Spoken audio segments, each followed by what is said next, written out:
اصل آزادی کیا ہے؟ آزادی کا مطلب یہ ہے کہ ہمیں اللہ تعالیٰ نے ایک ایسی جگہ مہیا کی ہے کہ جہاں ہم اپنی مرضی کی اور اپنی چاہت کی زندگی گزار سکتے ہیں۔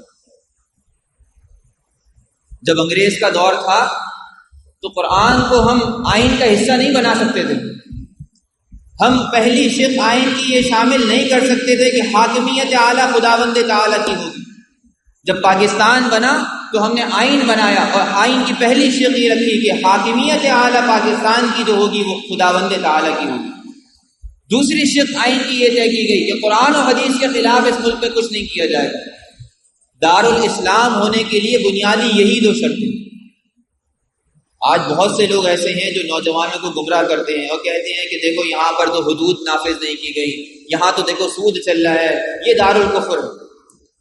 دیکھیں عملی کوتاہی کہیں بھی کسی میں بھی ہو سکتی ہے۔ مجھے اللہ کی طرف سے حکم تھا فجر کی نماز جماعت کے ساتھ پڑھنے کا، میری عملی کوتاہی ہے، میں نہیں اٹھ سکا، میں نہیں پہنچ سکا، اس کا یہ مطلب تھوڑی ہے میں دائرہ اسلام سے باہر ہو گیا۔ تو پاکستان بھی اللہ تعالیٰ نے ہمیں دیا ہے، نظریاتی طور پہ محفوظ ہے۔ ہم نے اس کے آئین کی شق یہ رکھی ہے کہ یہاں اللہ کی حاکمیت ہوگی، رسول اللہ کی حاکمیت ہوگی، دین کے اوپر عمل کیا جائے گا۔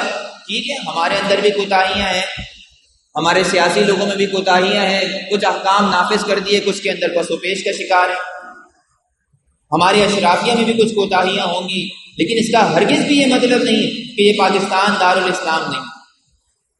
دنیا کی پہلی سلطنت جس کا وجود ہی کلمہ طیبہ کے نام پر ہوا ہو، اس سے بڑا دارالاسلام اور کیا ہو سکتا ہے؟ مدینہ منورہ اور کعبۃ اللہ کے بعد پاکستان ہی وہ جگہ ہے کہ جس کا وجود کی بنیاد پاکستان کا مطلب کیا؟ لا الہ الا اللہ کے اوپر۔